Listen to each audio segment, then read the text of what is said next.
तो चलिए दोस्तों, अभी हम लोग समझते हैं कि इकोनॉमिक ऑर्डर क्वांटिटी क्या होती है, इसको क्यों कैलकुलेट करते हैं और इसको कैसे कैलकुलेट करते हैं। तो देखिए, सबसे पहले मान लेते हैं कि कंपनी का नाम है हैमलीज, जो कि टॉय बनाती है और परचेज करती है, बेचती है। इस कंपनी को मान लेते हैं एक साल में 500 टॉयज़ परचेज करने हैं। ठीक है। अब 500 टॉयज़ अगर कोई कंपनी को परचेज करने हैं, इसका मतलब ये नहीं है कि भाई वो एक बार में ही सारे के सारे परचेज कर लेंगे, वो धीरे धीरे परचेज करेंगे। मान लेते हैं एक बार में वो 100 क्वांटिटी ऑफ टॉयज़ परचेज करने वाले हैं, और एक सिंगल टॉय, जब ऐसा कोई एक टॉय खरीदते हैं ना, हॉर्स वाला, तो उसके 20 रुपीज़ का खर्चा होता है। साथ ही साथ जब टॉय को हम लोग खरीद के लाते हैं तो उसको स्टोर रूम में रखना पड़ता है, उसको खरीदने के लिए पैसे चाहिए, उस पर इंटरेस्ट लगता है, उसको वेयर हाउस रहता है, उसके बाहर सुपरवाइज़र खड़ा रहता है तो वो अपनी सैलरी लेता है। तो ये सब मिला मिलू के कैरिंग कॉस्ट जो होती है वो मान लेते हैं 10% है। और लास्टली जब ये टॉय आएगा तो ये ट्रक के अंदर आएगा, इसको लाने के लिए फ़ोन किया जाएगा, फ़ोन करने वाला एक आदमी होगा, वो सैलरी ले रहा होगा। तो ये सब के सब आपकी ऑर्डरिंग कॉस्ट का पार्ट बन जाएगी, जो कि मान लेते हैं एक टॉय के ऊपर 5 रुपए की लग रही है। ठीक है। अब हम लोग पता लगाते हैं कि भाई इसको कितने टॉयज़ मंगवाने चाहिए। क्या इसको एक बार में 100 टॉय मंगवाने चाहिए, क्या इसको 500 एक साथ मंगवा लेने चाहिए, क्या इसको 50 मंगवाने चाहिए, क्या इसको 200 मंगवाने चाहिए, क्या 250 मंगवाने चाहिए। बिकॉज बहुत सारे ऑप्शंस हो सकते हैं, इनमें से जो बेस्ट ऑप्शन होगा उसको हम लोग बोलेंगे इकोनॉमिक ऑर्डर क्वांटिटी। इसका मतलब क्या हो गया कि जहां पर सबसे कम इसकी टोटल कॉस्ट आएगी उसको बोलेंगे हम लोग इकोनॉमिक ऑर्डर क्वांटिटी। अब इस बात को समझने की कोशिश करते हैं। चलो, तो देखो मैं आपके सामने केस वन ले रहा हूँ। केस वन क्या है, जब मेरी क्वांटिटी कितनी है, केस वन के अंदर मैं एक बार में 100 क्वांटिटी मंगवाता हूँ। ठीक है, क्वांटिटी वन टाइम, इसको मैंने एक बार लिख दिया।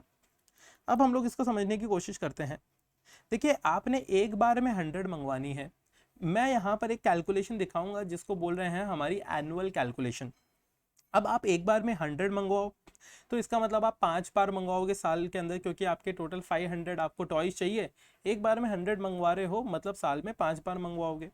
तो इन इफेक्ट मैं आपसे बोलता हूँ साल भर में कितने टॉयज मंगवाए, आपने बोला साल भर में 500 टॉयज मंगवाए। और आपको पूछता हूँ भाई, एक टॉय अगर आप मंगवाते हो तो उसकी कॉस्ट कितनी लगती है, आप बोल देंगे 20 रुपीज़ की कॉस्ट लगती है। तो ये जो 500 टॉयज़ आपने मंगवाए हैं, इनका साल भर का खर्चा आपके 10,000 रुपीज़ का लग गया, जो कि आप देख पा रहे हैं कि टॉय को मंगवाने की वजह से आपका 10,000 का खर्चा है। दूसरा, ध्यान से सुनिएगा, अगर आपसे पूछा जाए कि भाई आपकी ऑर्डरिंग कॉस्ट कितनी है, तो आप क्या बोलेंगे, आप बोलेंगे देखो भाई, साल भर में 500 टॉयज़ मंगवाने हैं, और आप बोलेंगे एक बार में हम लोग 100 टॉयज़ मंगवाएंगे। इसका मतलब साल भर में आप 5 ऑर्डर्स प्लेस करेंगे, क्योंकि साल भर में 500 मंगवाने हैं, एक बार में 100 आएंगे, तो इसका मतलब साल भर में 5 ऑर्डर प्लेस कर दिए। जब भी आप एक ऑर्डर प्लेस करते हैं, मैं उसको मल्टीप्लाई कर दूंगा 5 से, तो 5 रुपए का खर्चा होता है। अगर साल भर में आप 5 ऑर्डर्स प्लेस करेंगे तो आप बोलेंगे टोटल आपका 25 रुपीज़ का खर्चा हो जाएगा। ये बात समझ में आती है। तीसरा, हम लोग पता लगाएंगे कैरिंग कॉस्ट। अब देखिए, हम लोगों ने कैलकुलेशन के तरीके सीखे हैं, तो कैरिंग कॉस्ट के लिए आपको सिंपल सा पता है, जो आपका इक्वेशन होता है या जो फॉर्मूला होता है वो कैसे लेते हैं हम लोग, कि जो भी आपका ROQ होता है, रीऑर्डर क्वांटिटी, उसको मल्टीप्लाई कर देते हैं आपकी कॉस्ट पर परचेज आइटम। मतलब इस टॉय को खरीदने की एक क्वांटिटी की कॉस्ट कितनी है, जो कि है 20, उससे मल्टीप्लाई कर देते हैं। साथ ही साथ उसको मल्टीप्लाई कर देते हैं आपकी जो एनुअल कैरिंग कॉस्ट की परसेंटेज है, जो कि यहाँ पर अपनी 10% है। तो मतलब आप बोलेंगे तीन चीज़ों को मल्टीप्लाई करते हैं, किस किस को, आपका वन टाइम क्वांटिटी कितना परचेज हो रहा है उसको मल्टीप्लाई कर देते हैं उसकी कॉस्ट पर क्वांटिटी से, जो कि एक टॉय की कॉस्ट है, उसको मल्टीप्लाई कर देते हैं कैरिंग कॉस्ट के परसेंटेज से, और सबको डिवाइड कर देते हैं 2 से। इसका एक्सप्लेनेशन अपने लोगों ने अच्छे से डिटेल में दूसरे वीडियो में देखा है। तो आप बोलेंगे ये आपकी कैरिंग कॉस्ट हो गई। तो आप बोलेंगे देखिए, आपकी कैरिंग कॉस्ट 100 है, ऑर्डरिंग कॉस्ट 25 है, जो कि आप यहाँ पे भी देख पा रहे हैं, एंड परचेज कॉस्ट 10,000 है। इसका मतलब अगर आपसे कोई पूछे कि भाई आपकी टोटल एनुअल कॉस्ट कितनी है, तो अगर आप इन तीनों का टोटल लगाएंगे तो आप बोलेंगे देखो, मेरी टोटल एनुअल कॉस्ट 10,125 है, जो कि आपको यहाँ पर दिखाई दे रही है। तो फर्स्ट सिचुएशन के अंदर मैं यहाँ पर लिख देता हूँ कि आपकी टोटल कॉस्ट कितनी बनती है। यहाँ पर बनती है आपकी 10,125। ये आपकी पहली सिचुएशन के अंदर टोटल कॉस्ट है। कब, जब आप 100 क्वांटिटी एक बार में मंगवाते हैं। ठीक है। अब मैं एक बार इसको डिलीट कर देता हूँ, मैं आपके साथ में सेकंड केस लेता हूँ। सेकेंड केस में मान लेते हैं कि आप एक बार में 100 क्वांटिटी नहीं मंगवाते, यहाँ पे मैं 100 का नंबर है उसको चेंज कर देता हूँ। मान लेते हैं आप एक बार में पूरी की पूरी, लेट सपोज चलो 250 क्वांटिटी मंगवाते हैं एक बार में, ये सिचुएशन ले लेते हैं। अब एक चीज़ सोच के देखो, 250 आप एक बार में मंगवाओगे। अब हम लोग वापस से साल की कैलकुलेशन करना, एनुअल कैलकुलेशन करना स्टार्ट करते हैं। तो जब आप एनुअल बेसिस पे कैलकुलेशन करोगे तो आप क्या बोलोगे, आप बोलोगे देखो 500 जो टॉयज़ हैं वो तो हम साल भर में मंगवाने हैं, एक टॉय का कॉस्ट 20 रहेगा, तो हमारे टोटल 10,000 का टॉयज़ का खर्चा लगेगा। पहले भी 10,000 ही लग रहा था, अभी भी 10,000 ही लग रहा है। क्यों? क्योंकि साल भर में तो ओवरऑल आप 500 ही मंगवाओगे ना। फिर आपकी ऑर्डरिंग कॉस्ट की बात करते हैं। आप बोलेंगे देखो मेरे को साल भर में 500 टॉयज़ मंगवाने हैं, एक बार में आप 250 टॉयज़ मंगवाते हो, इसका मतलब आप 500 को अगर 250 से डिवाइड करोगे तो आप बोलोगे साल भर में आपके 2 ऑर्डर्स होते हैं। 2 जो ऑर्डर्स होते हैं उसको किससे मल्टीप्लाई कर देंगे, आप बोलेंगे एक ऑर्डर प्लेस करते टाइम पे 5 रुपीज़ का खर्चा होता है, तो 2 ऑर्डर्स के लिए हमारा 10 रुपीज़ का खर्चा हो गया। फिर उसके बाद में अगर आपसे पूछे कि कैरिंग कॉस्ट कैसे निकालेंगे, तो आप क्या बोलेंगे, आप बोलेंगे हमने एक बार में 250 क्वांटिटी मंगवाई, क्योंकि कैरिंग कॉस्ट निकालने का तरीका, फॉर्मूला कैसे बनता है वो हम लोगों ने सेपरेट सेशन में सीखा है। आप बोलेंगे 250 को मल्टीप्लाई कर देंगे एक आइटम की कॉस्ट से जो कि है 20, और आप बोलेंगे उससे मल्टीप्लाई कर देंगे हमारी कैरिंग कॉस्ट के परसेंटेज से जो कि है 10%, और फिर उसको डिवाइड कर देंगे 2 से, तो आप बोलेंगे ये हमारी एनुअल कैरिंग कॉस्ट आती है। अब अगर मैं इन सब का टोटल लगाता हूं तो आप देख पा रहे हैं, देखिए यहाँ पर आपका टोटल कॉस्ट 10,260 होता है। कब? आप बोलेंगे ये 10,260 होता है जब मैं एक बार में वन टाइम क्वांटिटी 250 मंगवाता हूं, तो 10,260 आपकी कॉस्ट आती है। देखिए कंपैरेटिवली देखा जाए तो पहला वाला ऑप्शन ज़्यादा अच्छा लग रहा है अभी, जब आप एक बार में 100 क्वांटिटी मंगवाते हो। देखो होता क्या है कि ऐसे तो आप अलग अलग परम्यूटेशन कॉम्बिनेशन बना सकते हो कि भाई 250 की जगह आप 251 मंगवाओ, 252 मंगवाओ, 99 मंगवाओ, 88 मंगवाओ, तो ऐसे तो करते ही रह जाएंगे हम लोग, ठीक है। तो उन सभी चीज़ों को दूर करते हुए एक इक्वेशन, एक फॉर्मूला बनाया गया है, एक तरीका बताया गया है जिसको बोलते हैं economic order quantity. Economic order quantity का मतलब हो गया कि आपकी बेस्ट क्वांटिटी कौन सी है जिस पे आपकी, चाहे कितना भी आप है ना यहाँ पे कोशिश कर लो, आपकी ये वाली कॉस्ट सबसे कम होगी, उसको इकोनॉमिक ऑर्डर क्वांटिटी बोलेंगे। अब देखिए मैंने ऑलरेडी इसका एक इकोनॉमिक ऑर्डर क्वांटिटी का नंबर निकाल के रखा है, बट मैं आपको बता देता हूँ कि वो नंबर क्या है। लेट सपोज वो नंबर है 50, मैंने ये निकाल के रखा है, कैसे निकालते हैं उसके ऊपर भी बात करेंगे।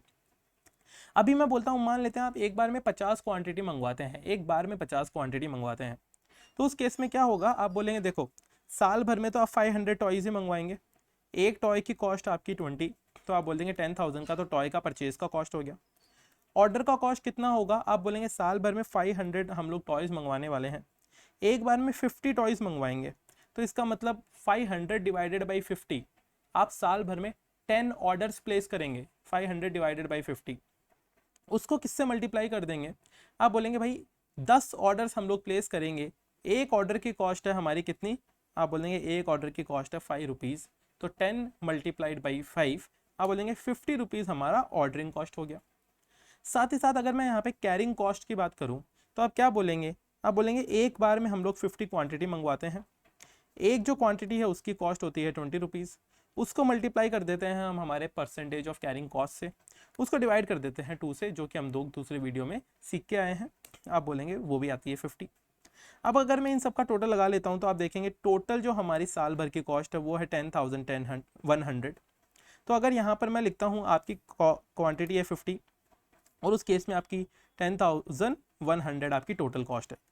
आप तीनों को कंपेयर कर लीजिए, जब आप तीनों को कंपेयर करेंगे तो आप बोलेंगे देखिए ये 50 वाले केस में आपकी सबसे कम कॉस्ट बैठती है, ध्यान से देख लीजिए, ये 50 क्वांटिटी जब आप ऑर्डर करते हैं तो सबसे कम कॉस्ट बैठती है। अब देखो किसी के मन में ऐसा हो रहा हो कि किसी को ऐसा लग रहा हो कि क्या पता और कम क्वांटिटी हम लोग एक बार में मंगवाएंगे तो हमारी कॉस्ट और कम हो जानी चाहिए, तो चलिए मैं वो भी आपको टेस्ट करवा देता हूँ कि और कम नहीं होगी।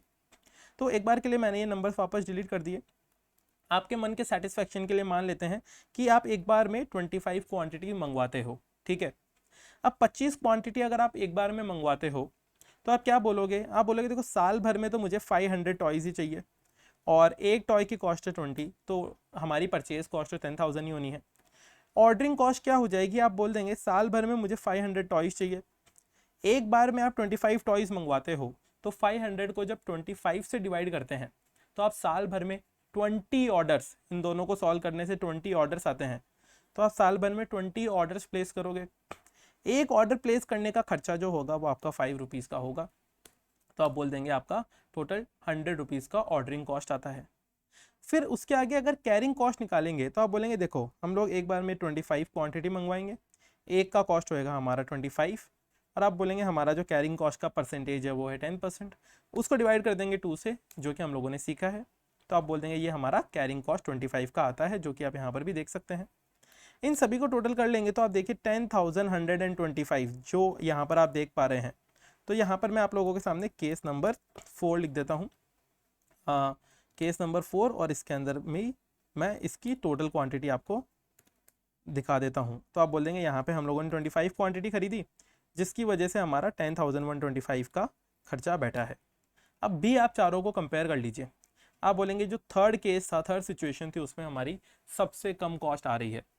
ऐसे आप जितने चाहे कॉम्बिनेशन परम्यूटेशंस बना लीजिए, आपकी कॉस्ट जिस लेवल पर सबसे कम आएगी उसको हम लोग इकोनॉमिक ऑर्डर क्वांटिटी बोलते हैं। अब देखिए आप बोलोगे कि यार ये 50 का नंबर हमें कैसे पता चलेगा कि भाई इकोनॉमिक ऑर्डर क्वांटिटी निकालनी कैसे है। तो बहुत ही आसान है, बहुत ही सिंपल है। ये जो 50 है इसको निकालने के लिए एक फॉर्मूला है, वो मैं आप लोगों को बता रहा हूँ, ठीक है। और उसको सॉल्व करने के लिए कुछ भी नहीं करना, कैलकुलेटर उठाना है और बहुत ही आसानी से आपका वो सॉल्व हो सकता है। तो चलिए ये 50 कैसे निकालते हैं वो हमारा मेन सवाल है, जो कि एग्जामिनेशन में पूछा जाता है आपसे बहुत बार। तो ये 50 निकालने के लिए आपका इकोनॉमिक ऑर्डर क्वांटिटी का एक फॉर्मूला दिया हुआ है, जिसके अंदर लिखा हुआ है इकोनॉमिक ऑर्डर क्वांटिटी, जो कि आप देख पा रहे हैं, is equal to √2 multiplied by AO upon C। ये कुछ बातें लिखी हुई है। अब यहाँ पे हम लोग इनको डिफाइन करते हैं। ए का मतलब क्या हो गया, आप बोलेंगे ए का मतलब हो गया annual purchase of raw material quantity. O का मतलब क्या हो गया, आप लिखेंगे इसको ordering cost per order. And C का मतलब क्या हो गया, आप बोलेंगे सी का मतलब carrying cost per unit per annum. ये दो बातें आप लोग, ये तीन बातें आप लोग बोलेंगे, ठीक है। ए का मतलब हो गया annual purchase of raw material quantity, O का मतलब हो गया ordering cost per order, and C का मतलब हो गया carrying cost per unit per annum. अब आपको क्या करना है, अब आपको सिंपली इसको सॉल्व करना है, इस इक्वेशन के लिए ये नंबर्स फाइंड करने हैं। तो देखिए आपका annual purchase of raw material कितना था, जो कि हम लोग यहाँ पर देख कर आए हैं कि आप एक बार में साल भर में 500 क्वांटिटीज़ परचेज करते हैं, एक बार में नहीं मतलब साल भर में 500 परचेज करते हैं। तो आप बोलते हैं कि भाई आपका जो एनुअल रिक्वायरमेंट है वो है 500, यहाँ पे लिख दिया। ऐसे ही आपसे पूछेंगे आपका ऑर्डरिंग कॉस्ट पर ऑर्डर, एक ऑर्डर जब आप प्लेस करते हैं तो कितना खर्चा लगता है। तो आप बोल देंगे देखो हमारा जब भी एक ऑर्डर प्लेस करते हैं तो 5 रुपीज़ का खर्चा लगता है, जो कि यहाँ पर लिखा हुआ था। तो हम लोग सिंपली यहाँ पर लिख देंगे कि एक ऑर्डर का 5 रुपये का खर्चा है। ऐसे ही आपका carrying cost per unit per annum, एक यूनिट के ऊपर आपका कितना कॉस्ट लगेगा एक साल का, ध्यान से देखिएगा। आप बोलेंगे देखो एक ये जो टॉय अगर मैं खरीद कर लेकर आता हूँ, एक हॉर्स मैं खरीद कर लेकर आता हूँ, तो इसके 20 रुपीज़ लगेंगे। अब देखिए 20 रुपीज़ लगने के लिए क्या होगा, आपको किसी से लोन लेकर आना पड़ेगा, क्योंकि business is all about taking the money from others and running it, ठीक है। तो आप 20 रुपए का किसी से लोन लेकर आए और उस पर इंटरेस्ट आपका कितना लग रहा है 10%, और ये जो रेट है डेफिनेटली ये रेट भी पर एनम ही है। तो आपसे कोई पूछे कि इस एक हॉर्स को अगर आप खरीद कर लाए हो और उसकी वजह से आपके ऊपर कितना कैरिंग कॉस्ट लगा है, तो आप बोलेंगे सीधी सी बात है 20 रुपए मेरे हॉर्स का खर्चा लगा, उसकी वजह से मेरे 10% एनुअल कॉस्ट लग रही है। तो 20 को मल्टीप्लाई जब करते हैं 10% से तो हमारे पास में आता है 2 रुपीज़। तो आप बोलेंगे इस हॉर्स की वजह से 2 रुपीज़ की मेरी कैरिंग कॉस्ट है, वो भी पर यूनिट, एक हॉर्स की वजह से है, पर एनम एक साल की है, क्योंकि यहाँ पे पर एनम की रेट दी हुई है और आपको पर एनम ही लेना है। तो आप बोलेंगे जब कैरिंग कॉस्ट निकालनी रहेगी तो हम लोग 20 को मल्टीप्लाई कर देंगे किससे, 10% से। तो आप बोल देंगे ये हमारा carrying cost per unit per annum आता है। अब इन नंबर्स को लेकर सिंपली इसको सॉल्व करते हैं। तो आप इक्वेशन के अंदर लिखेंगे, आप लिखेंगे 2 मल्टीप्लाइड बाई 500, 500 मल्टीप्लाइड बाई आपका ऑर्डरिंग कॉस्ट है 5। इन सभी को डिवाइड कर देंगे किससे, आप बोलेंगे हमारी कैरिंग कॉस्ट से, और ये जितने भी नंबर हैं इन सभी का स्क्वायर रूट ले लेंगे। ठीक है, अब देखिए मैं एक्सेल में कर रहा हूँ, आप कैलकुलेटर पे करेंगे तो आपको स्क्वायर रूट का बटन मिलेगा वहाँ पे। मैं यहाँ पर इसका स्क्वायर रूट कैलकुलेट कर रहा हूँ। तो अब जैसे स्क्वायर रूट प्रेस करेंगे तो आपके पास ये 50 क्वांटिटी जो आया है ये आपका इकोनॉमिक ऑर्डर क्वांटिटी है, जो कि मैंने यहाँ पर आप लोगों को सेपरेटली दिखाया था कि ये आपका इकोनॉमिक ऑर्डर क्वांटिटी क्या हो गया कि अगर आप एक बार में 50 क्वांटिटी परचेज करेंगे तो आपके सबसे कम कॉस्ट आएगी आपकी कंपनी के अंदर, जो कि आप लोगों ने यहाँ पर सिचुएशन भी पूरी की पूरी देख ली। तो इकोनॉमिक ऑर्डर क्वांटिटी का मतलब क्या हो गया कि एक बार में सबसे कम क्वांटिटी अगर आप परचेज करोगे या जितनी क्वांटिटी परचेज करोगे उस केस के अंदर आपकी मिनिमम कॉस्ट कितनी रहेगी, उस क्वांटिटी को इकोनॉमिक ऑर्डर क्वांटिटी बोला करते हैं। आई होप कि आपको ये फॉर्मूला भी समझ में आया होगा और ये कॉन्सेप्ट भी अच्छे से समझ में आया होगा। रही बात इन सब की, तो इन सभी को फॉर्मूलाज एंड कैलकुलेशंस हम लोग ऑलरेडी दूसरे वीडियोस में देख चुके हैं। आई होप कि आपको ये बातें समझ में आई होगी। Thank you so much.